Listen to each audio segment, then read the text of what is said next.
Warner Brother cartoons. Yeah, but I'm trying to think like now, like if you put on a Saturday, like channel. I think I try to do this. No, if you put Channel 7 and put... The only thing they have is like the fucking animal show. Like Jack Hanna. Jack Hanna, if you want to see fucking alligators, this motherfucker comes out. But I was trying to see, I think maybe last year, I was like, let me see if they still give the old school kind of cartoons. And I was like, yo, it's 10 o'clock in the morning. They're not giving cartoons on Channel 2. I went through all of them and I was like, the only thing they gave was, like I said, was the animal shows, stuff on trying to educate kids. And I was like, oh, man. Yeah. I'm like, damn, that sucks. It's nothing. That's why I'm glad that the streaming service NBC has. They're bringing back a new version of Saved by the Bell. Yeah. Because it's like you said, Saturday for me was in the morning. I will watch Looney Tunes or what's it called, the Bugs Bunny crew. Yeah. Was that called the Looney Tunes? Yeah, that was Looney Tunes. And they were in the morning, and then NBC came with their Saved by the Bell and California Dreams, and then after that, then you had right after that finish. I remember I used to watch a Chinese karate movie on a Saturday. Oh yeah, because I used to watch that. I think it'll come on like at either 1 o'clock or 2 o'clock on Channel 5. Let me ask you something. This doesn't sound mad racist, but when you watch a Chinese movie, do you want to order chinitos? Nope, but I wanted to fight like I knew karate. That I did too, with the sound effects and all that. Once the movie was done, I'll go hang downstairs with my boys and you'd be like, yo! Do you ever have nunchucks? I had nunchucks, but not real ones. I had the plastic, not plastic. They were like rubberish. I had nunchucks. I bought Ninja Stars. I had Ninja Stars. I had the Chinese chanclas. I had the Chinese chanclas. The thing with the Ninja Stars, they never used to stick to the wall. Oh, dude, we had the sharp ones. Oh, I used to sharp mines, but my shits were like, they were bootleg. We threw them in the wall in the hallway. So where was your Chinese? Because we all had a Chinese store. So I lived in 160, so I had to go to Broadway on 159, between 159 and 160. It was, coño, only if you live in New York, you know these spots. Yeah, in the Heights. So if you're walking down Broadway, you always see the little store. It's not even convenient. It's like a little store, and they always had book bags hanging from their outside. Yeah. In the front, they had umbrellas and shopping carts that you could buy. You walk inside, you had the little bullshit toys you could buy, hats. Because I remember buying my first Oakland A hat in that Chinese store. Yeah. Because I wanted the A for my name, Albert. Yeah. So I used to buy there. I bought my Chinese chanclas from there for like $2 or less. I bought Halloween. So you can even buy your school supplies. Yes. When Halloween you could get the cool erasers. It was, I don't know what to call it. I don't know. It's not even called a stationery store. They used to call them some stationery stores. Or but it was like every time you walk down Broadway, it could be from 155th all the way to like 181st. Either every 2 blocks or every 4 blocks had that little store. Yeah. That you buy all that weird shit, and then outside the store they had the rubber chancletas, they had shirts hanging, they had hats, book bags inside. Inside was like... The last one that was kind of last man standing of those stores I remember, and they took it out, was right by Coogan's across the street. There was right there, Coogan's is here in the corner across the street, right by Cuomo's Pizza down the block. A big stationery store. That one was similar. But that was a big stationery store. Yeah, and that shit's gone. Yeah. That was gone a while, but that's a big state. Like if I needed a cool pen, like I needed for school, I had to go there. Yeah. But like for the army bag for $1.99, you go to that little fucking convenient. It's not a convenient. Well, they didn't sell no food or nothing. Well, you got your Ninja Stars. Did you get it from an Asian? Yeah. Me too. It was an Asian store. He sold us, I think it was 2 stars for $5. Yeah. Because me and my boy, we should get it. And then we had one kid in our same building who had money, and he bought a fucking blow dart. Like he could fucking blow.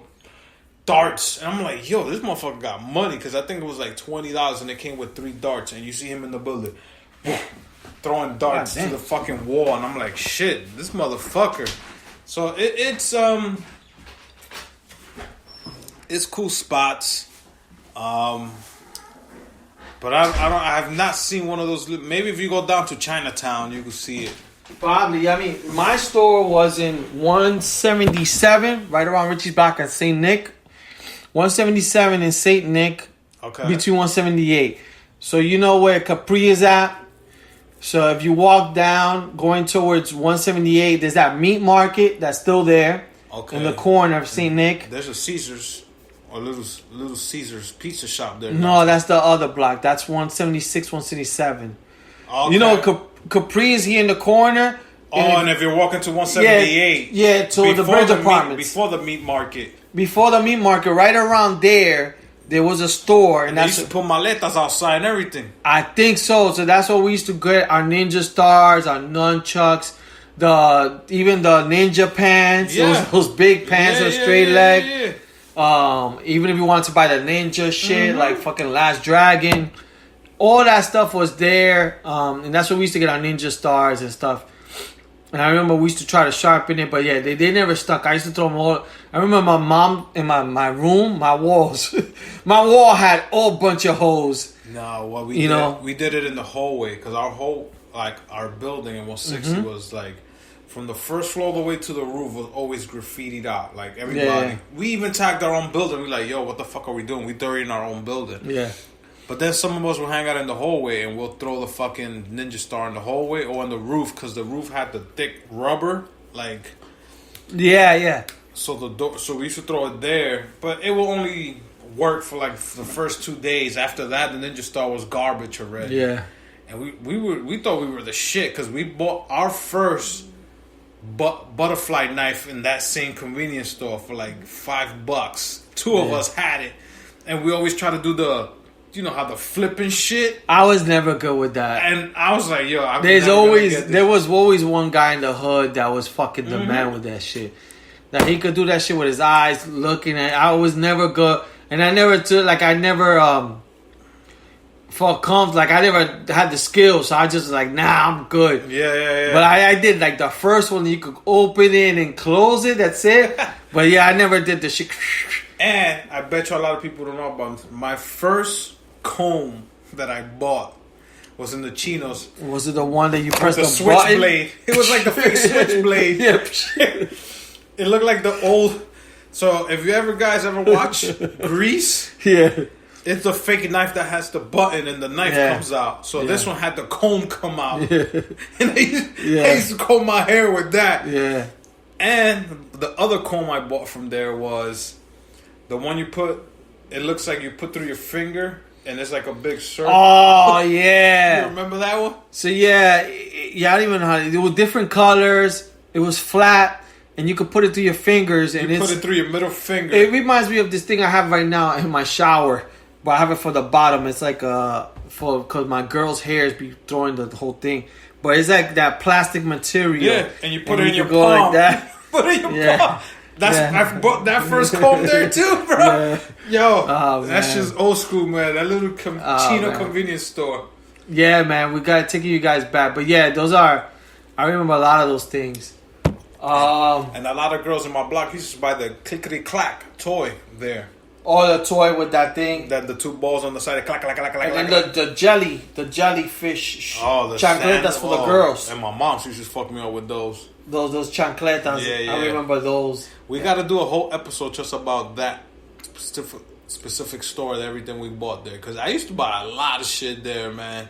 Yeah. I'm trying to remember certain things. I do remember certain things I don't. But, there's definitely fucking back in the days they had these stores, but they don't. Yeah, I don't think these shits exist anymore. Nowhere. Like, I've gone. Maybe in Canal, but I don't know. It's got to be Canal because I've driven in New York down Broadway. I don't see those stores anymore. I wonder if you could buy Ninja Stars on Amazon because Amazon got everything, dude. Bro. You could buy everything. So I'm sure if you could find a fake pussy in Amazon, you could find Ninja Stars. Yeah. You definitely got to find Ninja Stars. Yeah, I'm going to look just because I'm curious to see how much they cost and then how they look. Yeah. But yeah, those are, it's crazy because we were young and those are the fucking toys that we played with. If you have your kid now with a fucking, that's a fucking like a weapon with a ninja star and a fucking butterfly knife. Yeah, but that's the shit. I never took that butterfly home. I always kept it in the basement of my building. Damn, look at these ninja stars. They look like those. They look like the stress. Those what they call it, the shit that was popular for like 6 months. The spinners. Yeah, you still buy ninja stars on Amazon. I never had those. The Donatello swords. Yeah, those just are no joke. But yeah, people. That's pretty much it for this week's podcast. Anything else? Nah, man. Before we sign off. Everybody, let's see who wins this election. But I'm really, like I said, I'm not too worried. I'm just glad everybody voted. Everybody went out and voted. They're saying this is like one of the highest. They're saying this is the highest turnout. Yeah. And I told my coworker, I'm like, do you think? I believe, yeah, it's a high turnout because of, a lot of people probably want change or whatever the case may be. But on both sides, right? Like the Trump people, like they don't play. They want to vote. Yeah. And then the people who want change want something new. But what I was thinking, I told my coworker, I'm like, do you think that also has to do with just the population growing from the years? Can you compare like voting 2020 to how many people existed in America in the 70s, 60s? No, but I think from Obama, because they were even putting Obama's numbers against Biden's numbers. Yeah. And Biden's blowing away Obama's numbers. So I'm guessing the young adults that could not vote, but they wanted to back when Obama was running, they're taking advantage of it now. Because back when I was 18, I wasn't thinking about going out running. It's crazy. There's a lot of things, right? So I was telling my coworker, because me and him were talking. So he was saying, because he moved from Pennsylvania to Portland. And I think the first year he couldn't vote because he didn't have an ID. You got to have an ID of Portland or wherever you're at. Okay. So he was saying, just imagine that there's a lot of things that takes place into people who can't vote. And I said, yeah, there's a lot of things. I said, look, my mom's, they're early voting in New York. And my sister was going to go like Saturday or something. But the lines are too crazy out there. And the weather was cold. So the whole thing was my sister wasn't sure like if my mom was going to vote because the weather was cold. Plus she's older. She suffers from things. And it was going to be long lines. Like it's hard for her to vote.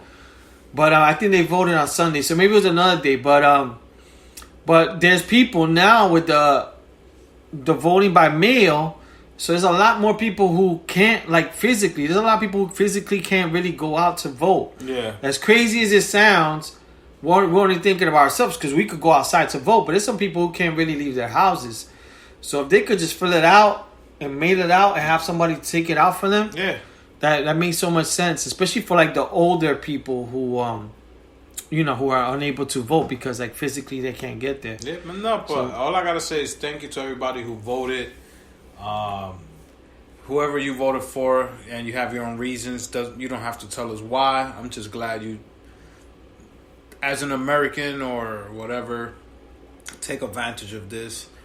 And let's see now. Let's just sit back and see what happens and go from there. Before we go, I do have a Chuleta smack. I was trying to keep this hidden, but I got two Chuleta smacks. The one goes to me. I'll leave that for last, and then I'll. So my Chuleta smack goes to the state of Pennsylvania. So these motherfuckers, right? They're probably one of the states that is a big battleground or whatever. Yeah. And where everybody's voting, and there was like one county who just said today, "Yo, we're just taking the day off." I'm like, yo, this shit is big, regardless of whatever. Like, you gotta, like, everybody's waiting on you motherfuckers. For real. Because these motherfuckers decide to be like, yo, nah, we tired. We're just taking a day off. Shit. So I'm like, yo, there's people who can't even take a day off to even vote. So, and you motherfuckers are tired, taking a day off to not count.